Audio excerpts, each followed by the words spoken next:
Cuando mi novio estaba en su peor momento, sin un centavo, yo lo dejé. Años después, se hizo exitoso y movió cielo y tierra para casarse conmigo.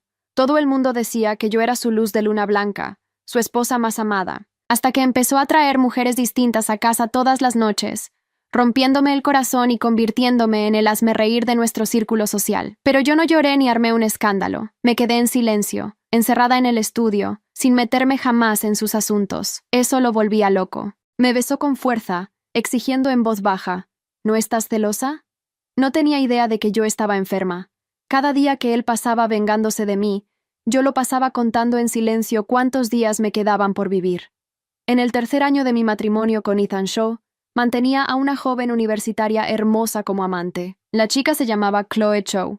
Tenía un rostro fresco, dulce, justo el tipo de Ethan. Llevaba más de 6 meses con ella. Aparte de mí, era la mujer que más tiempo había permanecido a su lado. Mis amigos me advirtieron que tuviera cuidado. Todos decían que Ethan parecía tener sentimientos de verdad por Chloe. La conocí por primera vez el día de mi cumpleaños. Desde la mañana me había estado sangrando la nariz. En el hospital, el médico me dijo que probablemente solo llegaría hasta la próxima primavera. Asentí con suavidad y respondí en voz baja: «Está bien». No le tenía miedo a la muerte, pero sí, un poco, al dolor. Había oído que existía un medicamento caro que podía hacer todo más llevadero. Como no tenía suficiente dinero en mi cuenta, fui a la empresa de Ethan a pedirle ayuda. Y justo allí me topé con Chloe. Acababa de graduarse y trabajaba como su secretaria. Ethan estaba en una reunión, así que me senté afuera a esperar. Chloe no dejaba de mirarme, susurrándoles a sus compañeros de trabajo: «Esa es la esposa del jefe». Lo dijo en voz baja, pero yo escuché cada palabra. Chloe Shaw no calculó que el silencio de esa sala de espera era completo, o quizás sí lo calculó y simplemente no le importó. Tenía ese tipo de seguridad que dan los 20 y pocos años cuando uno cree que el mundo está organizado a su favor. No me di vuelta. Seguí con la cartera sobre las piernas y la vista en el ventanal que daba a la ciudad.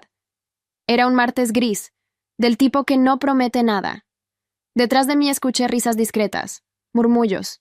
Después, silencio otra vez. Desde la mañana me había estado sangrando la nariz. Primero en el desayuno, cuando tuve que inclinarme sobre el lavamanos durante varios minutos antes de que parara. Luego en el taxi hacia el hospital, con la cabeza echada hacia atrás y un pañuelo doblado apretado contra la fosa. El taxista me miró por el espejo retrovisor 2 veces, pero no dijo nada. En el hospital me hicieron esperar. Después me hicieron pasar. El médico era un hombre de unos 50 años con el escritorio perfectamente ordenado y una manera de hablar que debía haberle tomado años perfeccionar. Clara, pausada, sin inflexiones que pudieran interpretarse como emoción. Me pidió que me sentara, me pidió que respirara. Me explicó los resultados con términos que yo conocía a medias y otros que tuve que deducir del contexto. Y cuando terminó con los resultados, habló del tiempo probable. Y cuando terminó con el tiempo, habló del medicamento. «Es caro», dijo, «pero hace una diferencia real en la calidad de los últimos meses. Reduce el dolor de manera significativa». Asentí. Respondí: «Está bien», con el mismo tono que usaría para confirmar una cita, porque la alternativa era otra cosa, y esa otra cosa no me iba a ayudar a resolver nada. Salí del hospital con el sobre en la cartera y tomé otro taxi. Le di la dirección de la empresa de Ethan, no porque fuera el lugar al que quería ir. Fui porque era el único lugar donde existía una solución concreta para un problema concreto. Yo no tenía suficiente dinero en mi cuenta. Ethan sí. Así de simple. La recepcionista me dijo que estaba en reunión con unos socios de Seúl. Le dije que podía esperar. Y esperé. 40 minutos, según el reloj del teléfono. Durante esos 40 minutos, Chloe me miró 3 veces. La primera con curiosidad, como quien detecta algo fuera de lugar. La segunda con algo parecido a la evaluación. La tercera con el comentario que acababa de hacerles a sus compañeros, con esa voz que no era del todo un susurro. Yo la observé también, pero de otra manera, sin que ella lo notara. Era exactamente como mis amigos la habían descrito. Rostro fresco, expresión abierta. El tipo de belleza que no requiere esfuerzo visible. Entendí sin dificultad por qué Ethan llevaba 6 meses con ella. Entendí también, mirándola moverse con esa naturalidad entre los escritorios, saludar a los que entraban, reírse con facilidad, que ella creía estar ganando algo, que la esposa sentada en la sala de espera era el pasado, y ella era lo que venía después. No le guardé rencor por eso. Ella no sabía lo que yo sabía. Nadie en esa oficina lo sabía. Yo llevaba el sobre en la cartera y ellos seguían en un martes normal. La puerta de la oficina de Ethan se abrió. Salió con el teléfono todavía en la mano, terminando una frase en inglés. Cuando me vio, guardó el teléfono en el bolsillo del saco, con ese movimiento rápido que hace cuando algo lo toma por sorpresa y no quiere que se note. Lo conozco bien. Después de 3 años de matrimonio, uno aprende los gestos pequeños mejor que los grandes. ¿Qué haces aquí?, preguntó. No en voz alta, solo para mí. Necesito hablar contigo, dije. 5 minutos. Me miró un segundo. Luego señaló su oficina con un movimiento de cabeza. Pasé frente al escritorio de Chloe. Esta vez no susurró nada. Me siguió con los ojos hasta que la puerta se cerró. Me senté frente a él. Ethan se quedó de pie un momento, apoyado en el borde del escritorio con los brazos cruzados. Esa postura que adopta cuando quiere que la conversación sea breve. Después fue a sentarse en su silla, como si hubiera decidido que esto iba a requerir más de lo que calculó. ¿Pasó algo?, preguntó. Sí, dije. Estuve en el hospital esta mañana. Su expresión cambió apenas. No mucho, solo lo suficiente para que yo notara que la palabra hospital activó algo en él. Un gesto pequeño. Las manos que se separaron y apoyaron en el escritorio. ¿Qué pasó? Hay un medicamento que necesito. Es caro. No tengo suficiente en mi cuenta personal. Un silencio. ¿Qué tipo de medicamento?, preguntó. Su voz era más cuidadosa ahora. El tipo que se necesita cuando el médico dice que probablemente solo llegues hasta la próxima primavera. Lo dije sin dramatismo, con el mismo tono con el que se da una información práctica, porque la alternativa era quebrarse ahí, en esa oficina, frente a ese hombre, y eso no era lo que había venido a hacer. Ethan no dijo nada durante varios segundos. Me miraba de una manera que no le había visto antes. No era lástima exactamente, no era culpa. Era el desconcierto de alguien que recibe una noticia para la que no tiene respuesta preparada y sabe que cualquier cosa que diga va a sonar insuficiente. ¿Desde cuándo sabes esto?, dijo por fin. Desde esta mañana. ¿Y antes? No hubo ninguna señal, ninguna consulta. Te lo estoy diciendo ahora, Ethan. Él apoyó los codos en el escritorio. Se pasó una mano por la cara. Luego abrió el cajón, sacó el talonario y firmó un cheque. Me lo extendió. Si necesitas más, me dices, dijo. Lo dijo sin mirarme a los ojos. Miraba el borde del escritorio.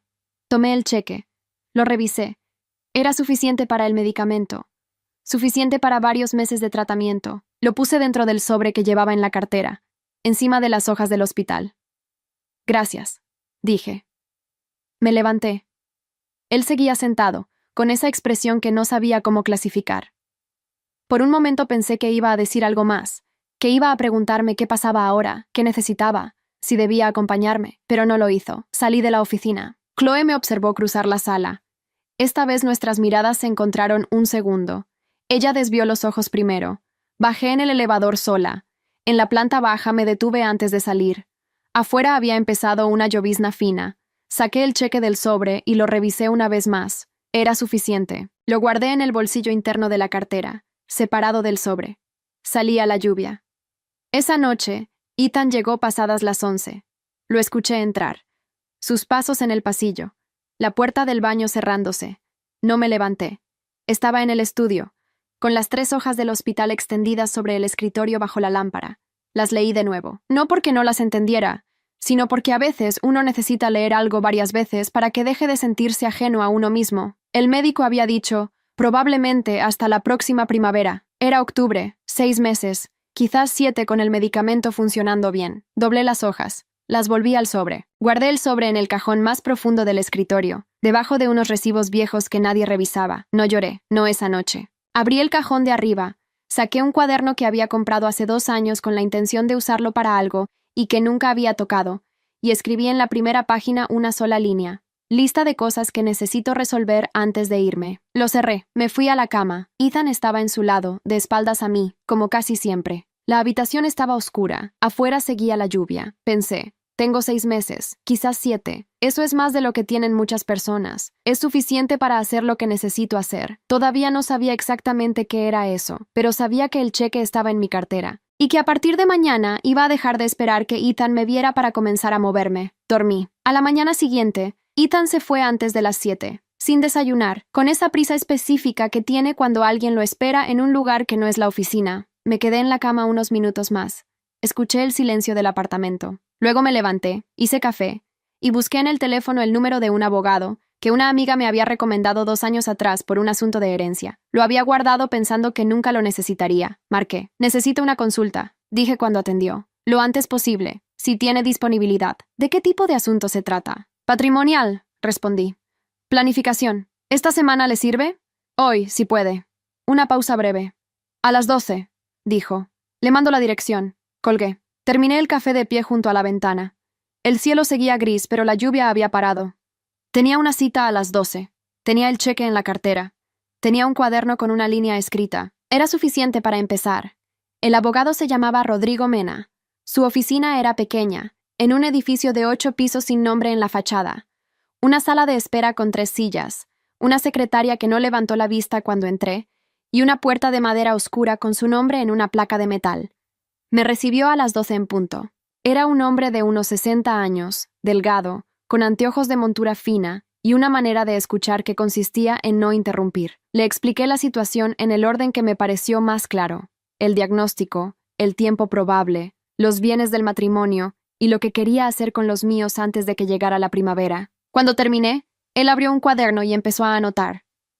¿Tiene claridad sobre qué bienes son suyos y cuáles son del matrimonio?, preguntó.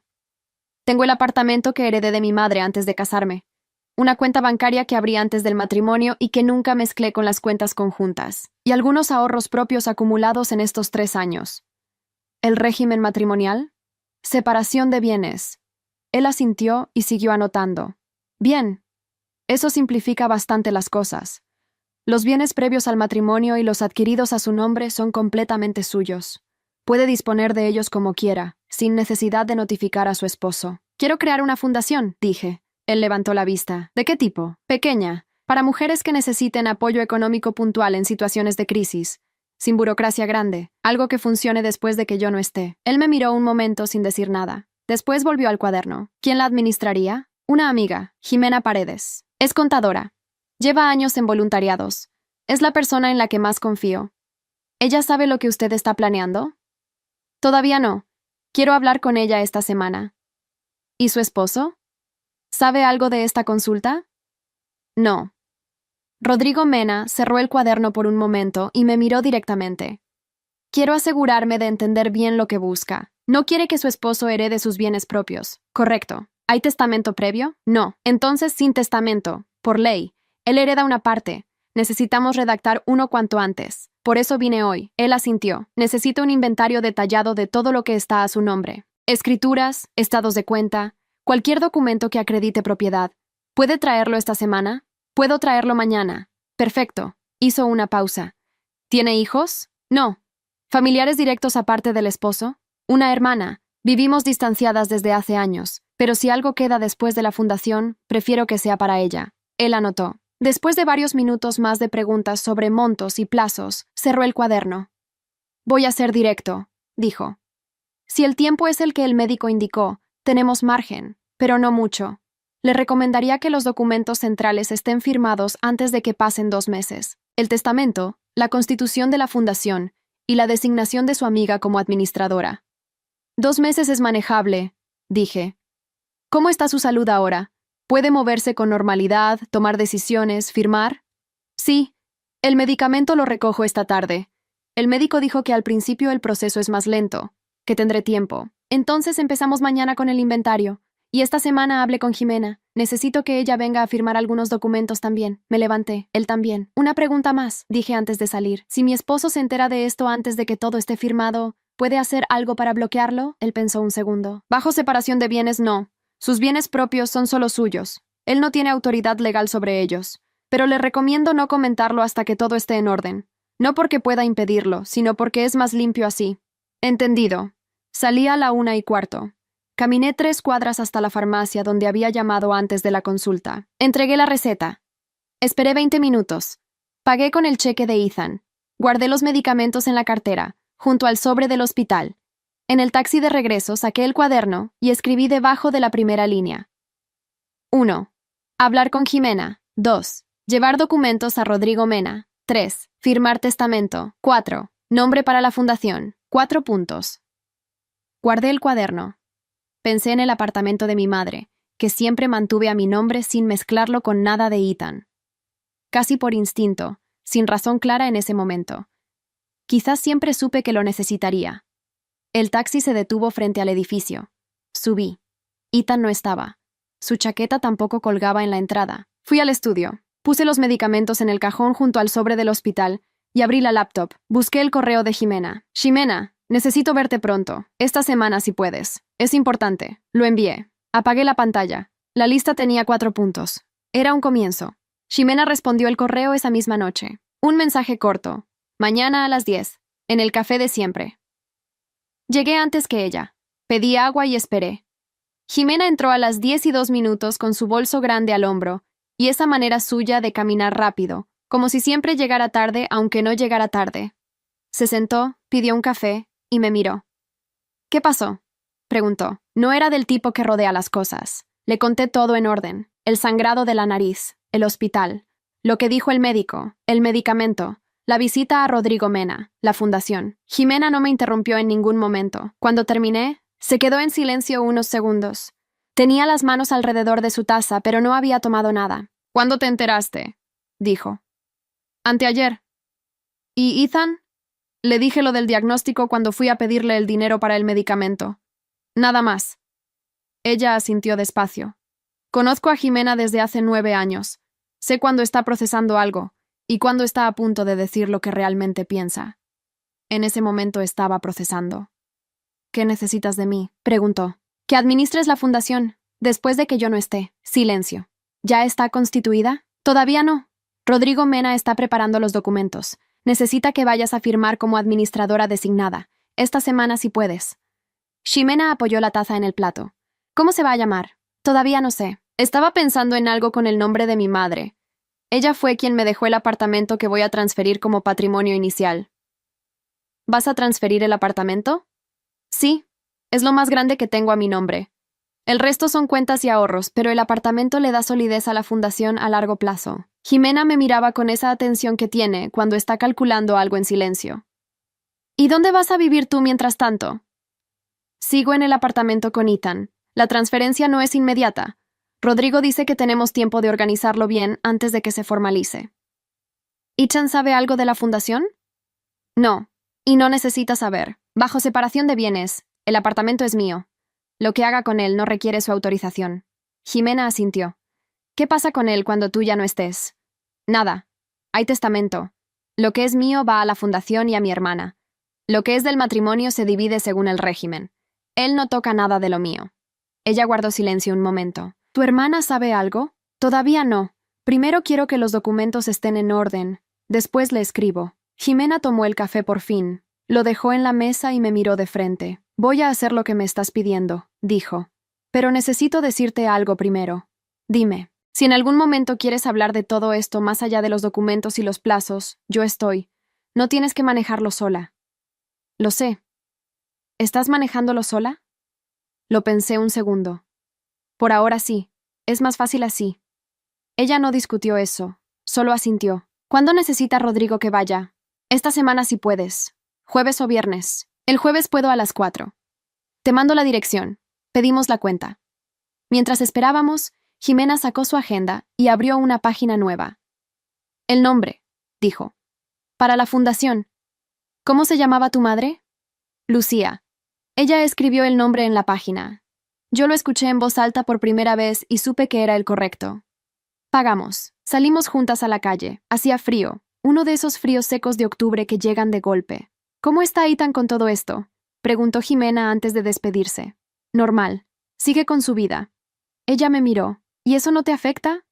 Ya dejó de afectarme hace un tiempo, dije. Era cierto. No lo dije para convencerla. Era simplemente lo que había. Nos despedimos. En el camino a la parada del taxi saqué el cuaderno y puse una tilde al lado del primer punto de la lista. 1. Hablar con Ximena.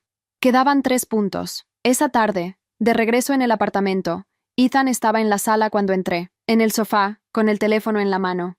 Levantó la vista cuando me oyó. ¿Dónde estabas?, preguntó. Con una amiga, dije. No preguntó con quién. Volvió al teléfono. Pasé por la sala hacia el estudio. Antes de cerrar la puerta lo vi escribir un mensaje con esa rapidez específica que tiene cuando le contesta a alguien que le importa responder rápido. Cerré la puerta. Me senté en el escritorio, abrí el cajón y saqué los documentos del apartamento de mi madre. Los organicé en una carpeta. Mañana temprano los llevaba a Rodrigo Mena. Saqué el cuaderno. Puse una tilde al segundo punto, en anticipo. 2. Llevar documentos a Rodrigo Mena. Mañana lo confirmaría. Pero el movimiento ya estaba hecho. Afuera, desde la sala, escuché que Ethan se reía de algo. Una risa baja, de las que uno no hace cuando está solo. Guardé el cuaderno en el cajón y apagué la lámpara. Los documentos quedaron firmados un jueves por la tarde. Rodrigo Mena los organizó en 3 carpetas separadas: el testamento, la constitución de la Fundación Lucía y la transferencia del apartamento. Jimena llegó a las 4 en punto, leyó cada página antes de firmar y no hizo preguntas innecesarias. Eso era lo que más valoraba de ella. Sabía cuándo las preguntas sobran. Cuando salimos de la oficina ya estaba oscureciendo. ¿Cómo te sientes?, me preguntó Jimena en la calle. Bien, dije. Y era verdad. Había algo concreto en tener esas carpetas en orden. Una sensación de que las cosas estaban donde debían estar. ¿Cuándo le escribes a tu hermana? Esta semana. Nos despedimos. Tomé un taxi de regreso. Esa noche Ethan llegó a una hora razonable, lo cual era inusual. Cenamos en la misma mesa sin hablar mucho. Él revisaba el teléfono entre bocado y bocado. Yo tomé el medicamento con un vaso de agua antes de levantarme. ¿Eso qué es?, preguntó, mirando las pastillas. El medicamento que te mencioné. Asintió y volvió al teléfono. No dije nada más. 3 días después, un domingo por la mañana, Ethan salió temprano. No dijo a dónde iba. Tampoco era necesario. Me quedé en el apartamento. Hice café, ordené el estudio, y en algún momento de la mañana fui a buscar un libro al estante del pasillo y encontré algo en el suelo junto a la puerta principal. Era un llavero, pequeño, con una letra C en metal dorado. Lo recogí. Lo sostuve un momento. Después lo puse sobre la mesa de la entrada y seguí con lo mío. Esa tarde, cuando Ethan volvió, lo vio de inmediato. Se detuvo frente a la mesa de entrada con el llavero en la mano. Levantó la vista hacia mí. ¿De dónde salió esto?, preguntó. Su voz era cuidadosa. Estaba en el suelo frente a la puerta, dije desde el estudio sin levantarme. Silencio. Escuché que lo guardaba. Sus pasos hacia el dormitorio, la puerta cerrándose. No salió a explicar nada. Yo no pregunté nada. El lunes siguiente, a media mañana, sonó el intercomunicador. La persona en recepción me avisó que había una joven preguntando por mí. No dio nombre. Bajé. Era Chloe. Estaba de pie junto a la puerta de entrada con un bolso pequeño cruzado al pecho y una expresión que no era exactamente nerviosismo, pero se le parecía. Llevaba el cabello recogido y ropa más discreta que la que usaba en la oficina. Se veía más joven así, más como lo que era, una chica de 20 y pocos años parada en un lugar donde probablemente no debería estar. «Necesito hablar con usted», dijo. La miré un momento. «¿Sobre qué?». Ella dudó. «Encontré algo, en la oficina del señor Shaw, en su escritorio». «¿Qué encontró?». Abrió el bolso y sacó un sobre. No de papel manila, uno blanco, pequeño, del tipo que viene con los ramos de flores. Me lo extendió. Lo tomé. Adentro había una tarjeta, con mi nombre escrito a mano, y debajo una fecha, la de mi cumpleaños. El día en que fui al hospital. Era una tarjeta de cumpleaños que Ethan nunca me entregó. La leí. Eran 4 líneas. Decían que lo sentía, que sabía que las cosas entre nosotros habían salido mal, que esperaba que el medicamento funcionara, que no sabía cómo decirme nada de esto en persona. Doblé la tarjeta. La volví al sobre. «¿Por qué me trae esto?», pregunté. Chloe me miraba con esa expresión que no terminaba de definirse. «Porque la encontré en su cajón hace una semana», dijo. «Y él no me dijo nada de que usted estaba enferma. Yo no sabía». «¿Y ahora qué sabe?». Ella bajó la vista un momento. Cuando la levantó, había algo distinto en su cara. No lástima. Algo más parecido a la incomodidad de quien se da cuenta de que lleva tiempo en el lado equivocado de algo sin haberlo elegido del todo. «Quería que usted supiera que existe», dijo. «La tarjeta, que él la escribió. La miré, no con rabia. Solo la miré, como se mira algo que uno ya había calculado pero que de todas formas llega con su propio peso. Ella era exactamente lo que yo había visto desde la sala de espera de la empresa. Alguien joven que creyó estar ganando algo y que acababa de descubrir que el tablero tenía más piezas de las que le habían mostrado. Eso no la hacía mala persona. La hacía una persona que recién estaba empezando a ver. Gracias, dije. Ella ajustó el bolso sobre el hombro. ¿Hay algo que pueda hacer?, preguntó. Era una pregunta genuina, sin cálculo detrás. No, dije. Pero le agradezco que haya venido. Se fue. La vi cruzar la puerta del edificio y doblar en la esquina. Subí al apartamento.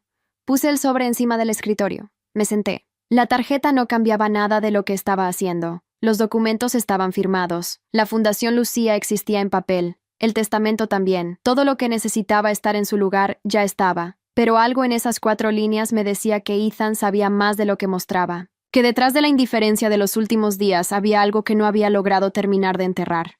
Una tarjeta escrita y guardada en un cajón, sin entregar, era la forma más clara que conozco de alguien que no sabe qué hacer con lo que siente. Abrí el cuaderno. La lista tenía 2 tildes. Quedaban 2 puntos. 3. Firmar testamento. 4. Nombre para la fundación. Puse tilde en los 2. Cerré el cuaderno. Afuera estaba empezando a oscurecer. Quedaban menos de 5 meses para la primavera, y por primera vez desde el hospital sentí que el tiempo que me quedaba era mío. No de Ethan, no de Chloe, no del médico con su sobre de papel manila. Mío. Rodrigo Mena llamó un martes por la mañana. Los documentos están listos para el registro formal, dijo. Necesito que venga a firmar la última serie antes de presentarlos. Y hay algo más que debo informarle. ¿Qué cosa? Recibí una llamada ayer, de un abogado que dice representar a su esposo. Quiere reunirse. Esperé que dijera algo más. No es una amenaza legal, continuó. Al menos todavía no, pero indica que el señor Shaw se enteró de algo, probablemente del testamento o de la transferencia del apartamento. No lo sé con certeza. Lo que sí sé es que no tiene base legal para revertir nada.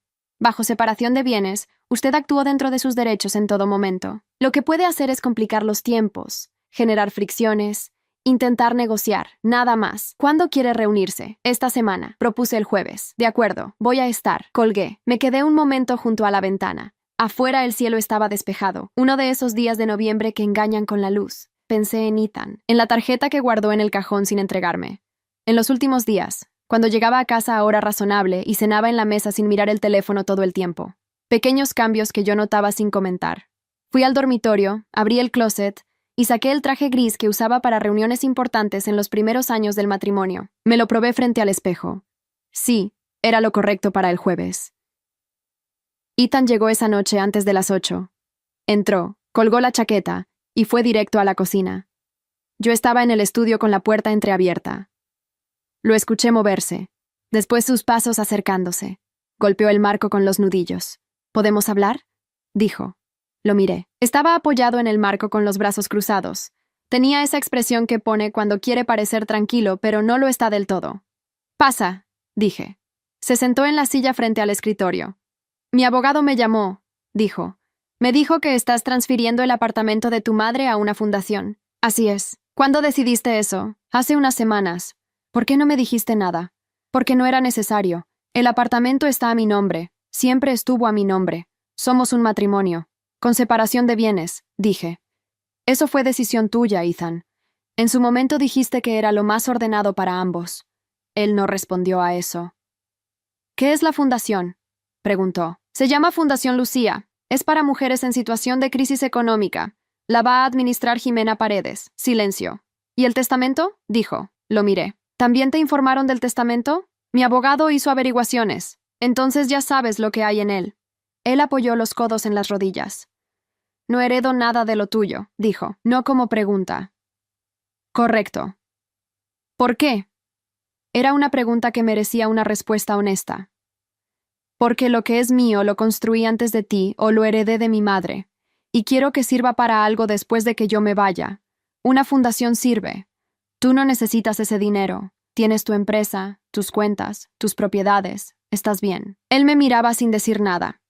Lo que sí heredas, continué, es tu parte del matrimonio, según el régimen que tú mismo propusiste. Eso no cambió. No es por el dinero, dijo. ¿Por qué es entonces? No respondió de inmediato. Se quedó mirando el suelo. No sé. dijo finalmente. Era la respuesta más honesta que le había escuchado en mucho tiempo. Me levanté del escritorio. El jueves hay una reunión con los abogados, dije. Rodrigo Mena y el tuyo. Si quieres ir, puedes, pero no va a cambiar nada de lo que ya está firmado. ¿Vas a ir tú? Sí. Asintió despacio. Se levantó. Fue hacia la puerta y se detuvo en el marco. ¿Cómo estás?, preguntó. Con el medicamento.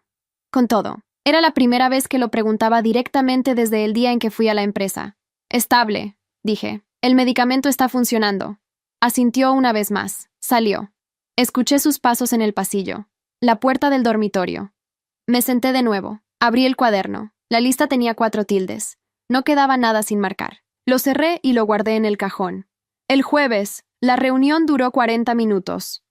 El abogado de Ethan era joven, prolijo, con una carpeta llena de argumentos que Rodrigo Mena respondió uno por uno sin elevar la voz. Al final quedó claro lo que Rodrigo me había dicho desde el principio. No había base legal para revertir nada. Los documentos eran válidos, el proceso había sido correcto, y los bienes propios de la protagonista eran intocables. Ethan no fue a la reunión. Cuando salí, Rodrigo me acompañó hasta la puerta. ¿Cómo se siente?, preguntó. Bien, dije. Terminamos, confirmó. Tomé un taxi. De regreso al apartamento miré por la ventana los edificios pasando. Chloe no había vuelto a aparecer. Ethan llevaba días llegando más temprano y saliendo más tarde por la mañana. No sabía qué significaba eso. Tampoco era algo que necesitara saber. Lo que sí sabía era que la Fundación Lucía existía, que el testamento estaba firmado, que el tiempo que me quedaba era mío para organizarlo como quisiera. Diciembre llegó sin que yo lo notara demasiado. El medicamento seguía funcionando. El médico me revisó en la segunda semana del mes y dijo que el proceso avanzaba dentro de lo esperado, que el dolor seguía controlado, que había tomado buenas decisiones. No le dije cuáles habían sido esas decisiones. Él se refería al tratamiento. Yo pensé en otras cosas. Ethan y yo seguimos viviendo en el mismo apartamento durante esas semanas. No hubo más conversaciones como la del estudio. Él llegaba, a veces cenaba en casa, a veces no. Yo tenía mis horarios, mis citas con Rodrigo Mena para detalles menores, mis tardes con Jimena revisando los primeros pasos operativos de la Fundación Lucía. La vida del apartamento era tranquila, extrañamente tranquila.